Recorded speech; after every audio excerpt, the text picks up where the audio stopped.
All right, folks, welcome to PRTV. Blessed be the Lord. Thank you for another day. We're going to get into this one right here.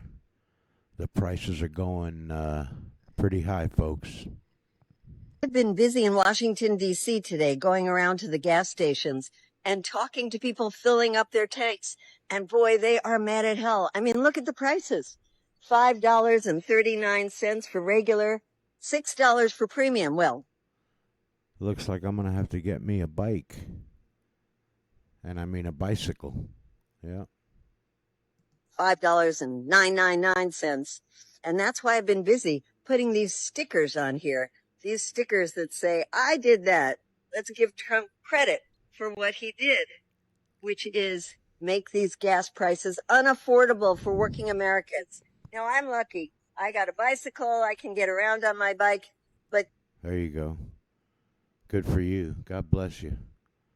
most people can't do that. They need their cars. There's lots of cars here in D.C. and all over this country. And people are whopping mad. But you know what? They have to connect it to the illegal, unprovoked war in Iran that Trump got us into. And we got to be putting the blame on him. And we have to be telling members of Congress that they have a chance to say no to this war by voting for the War Powers Resolution that's going to come up this week.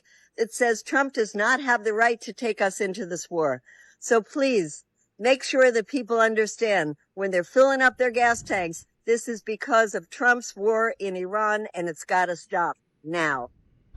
So it's really interesting to see the MAGA people. I mean, waking up now. How many years into Donald Trump are we? 10 years, 12 years since he came down that friggin' escalator? I don't know. I lost track. But now, all of a sudden, because you voted for low gas prices and they're skyrocketing inside just over the first year he's in office, right? You voted for no new wars. Way too long, apparently. I got that comment, honestly, more than any comment when Joe Biden was president, that he was a war hawk and the war in Ukraine, and Trump was about no new wars, and now there's just wars busting out. Venezuela, Iran, Cuba's next, who the hell knows, right? And I mean, what else? You wanted the Epstein files released? Well, his name was in them more than any. Believe in the Lord, it's all going downhill.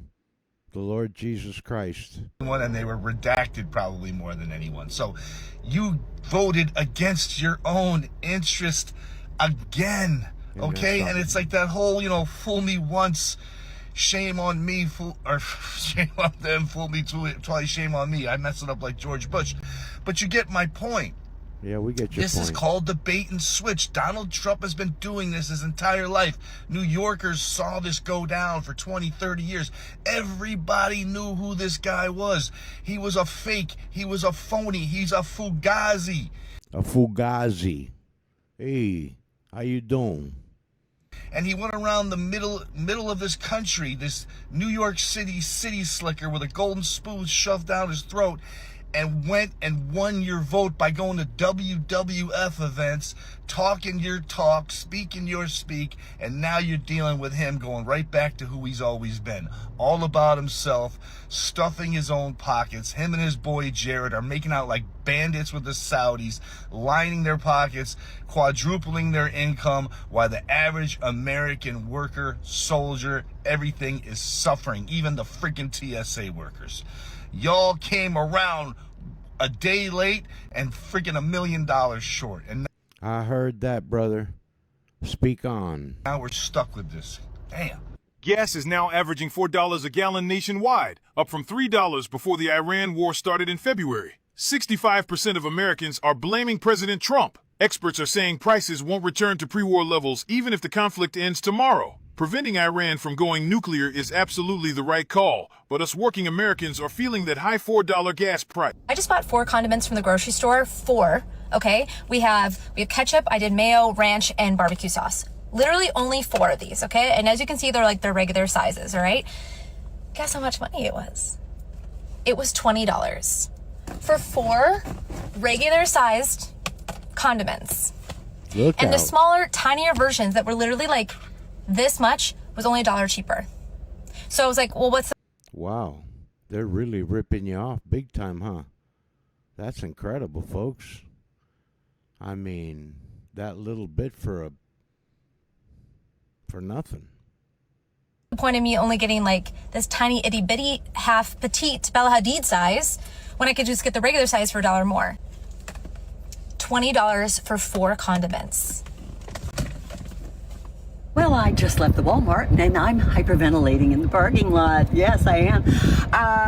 Things aren't getting better price-wise. So I went in You to got that get right, lady. some... I'm so overwhelmed. So I was going to make brownies for a picnic tomorrow. And so I went... Yeah, good luck with that, huh? You better get it while the digital tags don't hit you. Get it before that comes up. in to get brownie mix, and as one does, I picked up extra stuff that I needed, but still extra stuff. But anyway, so the brownie mix itself was $1.97. Now, I remember when that was $1.08, Look out. and that was not 13 years ago, by the way. That was in the last 4 or 5 years. So there was the first one. Then I said, oh God, I'm out of decaf. And okay, I'll admit it. I use instant decaf. All right, there. Sue me. Anyhow, so I go, go to girl. look at the decaf, and you have to go all the way to the top shelf. You get your decaf, honey, okay? Relax. It's all good. $9.98 for a jar of decaf, not a vat, not a large thing. Now, the similar $10 for decaf. Come on now.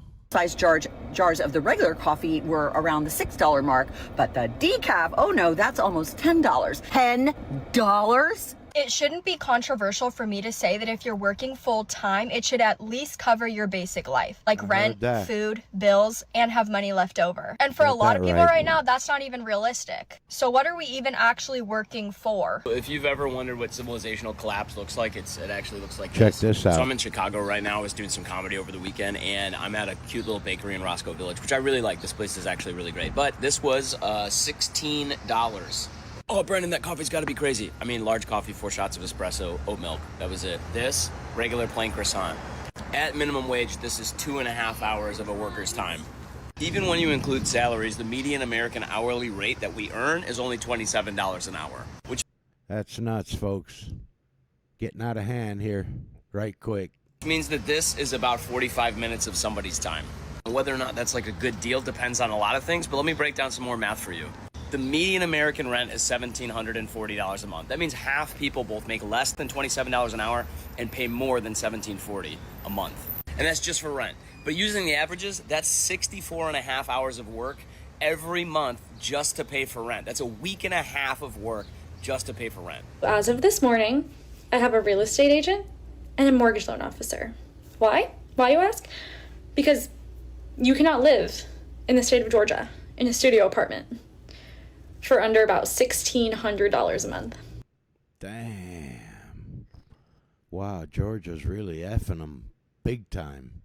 $1,600 for a tiny little nothing a month. Not to mention everything else you got to pay for, right? Don't get me started on one bedrooms. Don't get me started, okay? And I've been looking for months. Okay, here we go. So even on the cheap end, the cheap places, $1,250 to $1,350 for a studio. And you know, in like farther out areas, these are decently sized, like 750 square feet. In the city, like between 400 and 550 square feet. You know, it's going to be where these are going to be the good old days one day. Because, can you say hyperinflation? So you don't even have room for a desk. Cool. Okay, moving on. So the cheap places are going to charge you $1,250 to $1,350. They're going to charge you $100 for a cable fee, which when you call, they'll say, oh, that's just Wi-Fi. Okay, well, Xfinity can give me Wi-Fi for $45 a month. So why are you charging me $100? Because everybody's ripping everybody off. That's why. That's exactly why. Besides the point. And they're going to charge you $25 for valet trash. You can't opt out. You have to pay it. They're going to charge you between $25 and $50 a month for parking. Okay, so we're already There at you go. $1,350 plus $100 plus another $100. Nickel and dime you to Okay, death. so we're at $1,550 before utilities. So then you That's throw it. on Georgia Power and you throw on water sewer. And depending on what city you're in, water sewer could be really expensive because the they're nail working on water the sewer head. projects. So your sewer bill might be $70 on its own, Yep. plus water, plus power, which on the low end's $100. Exactly, folks. Exactly. who can afford it. Just one of those bills will knock you out. God bless you, folks. I hope you have a wonderful evening. Thanks again for joining me.